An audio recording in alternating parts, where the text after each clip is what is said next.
अभी देखो यहाँ पे क्या है ना, बिल्कुल सेम क्वेश्चन है, बस थोड़ा सा डिफरेंस है। इन्होंने बोला कि HCF और एल्शियम जो है दो नंबर हैं जिसमें 48 और से तो पहले 48 288, यानी कि HCF हमारा कितना है, पहले लिख लिया करो क्या क्या गिवन है, क्या क्या दिया गया है। ठीक है, तो गिवन क्या है, HCF हमारा 48 है और हमारा एल्शियम जो दिया गया है वो कितना है, 288 है।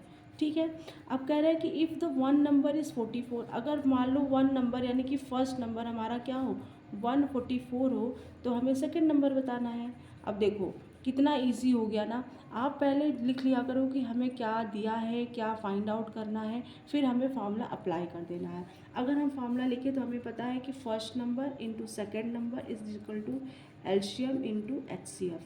ठीक है, अब देखो फर्स्ट नंबर कह रहा है 44 है, 144 है, सेकंड नंबर हमें फाइंड आउट करना है और एल्शियम हमारा 288 है और ये हमारा 48 है।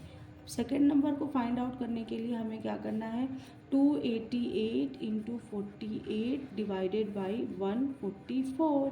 अब देखो 144 में अगर हम 2 का मल्टीप्लाई कर दें तो 2 4 जाए, 2 4 जाए, 2 1 जा 2, तो ये 2 से चला गया, तो बचा क्या, 2 8 जा 16 और 2 4 जा 8 यानी 96। हमारा जो सेकंड नंबर है वो क्या है, 96 है। बोलो क्लियर हुई ये बात? आई होप आपको ये बात क्लियर होगी। नहीं समझ में आता है फिर से समझो।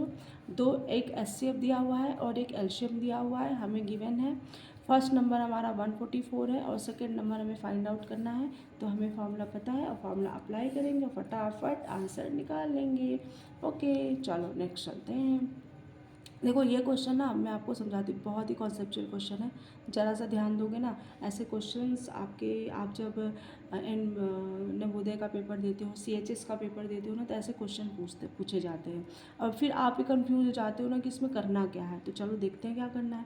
देखो कह रहे हैं कि 3 बेल है, 3 bell ring at interval 7 10 and 14, यानी कि 3 बेल्स है, पहले 7 मिनट में बजाई जाती है, फिर 10 मिनट बाद, फिर 14 मिनट बाद बजाई जाती है। ठीक, अब कह रहे हैं कि अगर ये तीनों साथ में respectively they begin by ringing together, ठीक है, और तीनों साथ में बजाई जाती है, after how long they ring together again, अब कितने देर बाद, है ना, कितने देर बाद इसको फिर से बजाया जाएगा, कुछ ऐसा ही क्वेश्चन है इसमें।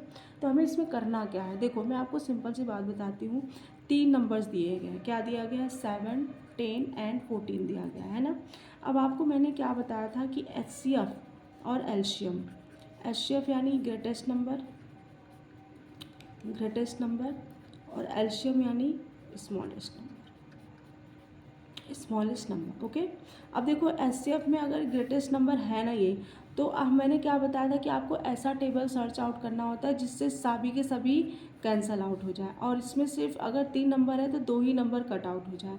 अब आप देखो ये जो है ना, इसमें हम क्या क्या करें, HCF निकालें कि एल्शियम निकालें। तो आप देखो अगर मैं देखूँ तो 7 और 14 तो 7 के टेबल में आता है, लेकिन क्या 10 आता है, या फिर क्या 2 के टेबल में 7 आता है, या फिर कोई ऐसा टेबल हो जिसमें 7 आता हो, ऐसा है नहीं आता है ना।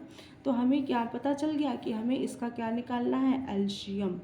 बोलो बात क्लियर हुई? अगर आपको ये बात नहीं क्लियर होती तो आप फिर से समझो।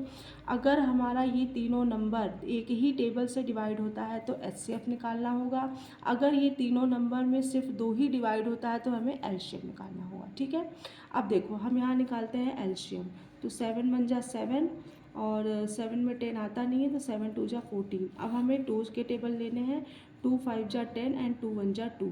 ठीक है, तो हमें एल्शियम क्या मिल गया, एल्शियम हमें मिल गया 7 इंटू 2 इंटू 5 एंड 14, 7 2 जा 14 एंड 14 5 जा 70, तो हमें कितना मिल गया, 70।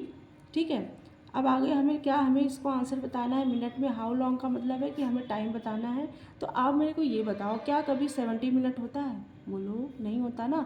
तो हम 70 में से ना 60 निकाल देंगे, क्योंकि 60 मिनट तो होते हैं मगर 70 मिनट नहीं होता, और 60 मिनट का 1 घंटा होता है, 60 मिनट का कितना घंटा होता है, 1 घंटा होता है।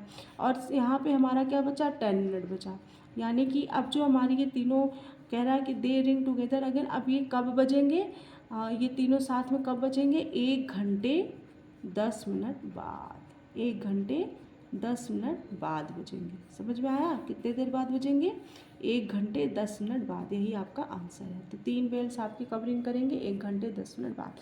आपको समझ में आई होप आपको ये बात क्लियर होगी। ओके, अब आप जा कर के इसके बेस्ड खूब क्वेश्चंस करिए, आपको सारी बातें क्लियर होंगी। और अगर आपको नहीं समझ में आता है तो आप इसको फिर से देखो। मैंने पूरी कोशिश की है। I will try to again understand which type of question are given there, किस टाइप के क्वेश्चन यहाँ पर दिए हुए होते हैं। कुछ ट्राई करूँगी, और आपको भी अगर लगता है तो आप कमेंट भी करिएगा कि मुझे ये क्वेश्चन करना है, या फिर मैसेज करिएगा। और दूसरी बात ये है कि अब देखो, अब इसके बाद ना मैं आपको कुछ 1-2 क्वेश्चन और कराने के बाद मैं आपको पढ़ाऊँगी डिविजिबिलिटी रूल। डिविजिबिलिटी रूल अगर आपने सीख लिया तो ये आपको हर बार काम आता है, चाहे आप कितनी भी बड़ी स्टडी कर लीजिए, चाहे आप कितनी भी बड़े क्लासेस में पढ़ लीजिए, सबसे डिविजिबिलिटी रूल ज़रूर पूछी जाती है। तो मैं आपसे बाद में मिलूँगी, और किसके साथ मिलूँगी? डिविजिबिलिटी रूल के साथ। ओके, तो आप लोग इसको अच्छे से देखना, फिर से देखना, नहीं समझ में आता है बार बार देखना, लाइक करना, शेयर करना, और अपने फ्रेंड्स को भी देना जो बच्चे थोड़े नहीं पढ़ पाते हैं, जिनके पास फ़ीस नहीं होती है ट्यूशन की। मैं आपको फ्री में पढ़ा रही हूँ, आप इसको समझो, लाइक करो, शेयर करो, ठीक है। और जो है बाकी तो सब बढ़िया है। Okay okay, good night, bye bye, sweet dream. अच्छे से पढ़ो, अच्छे से सो, अच्छे से खाओ, मस्त रहो, बाय बाय।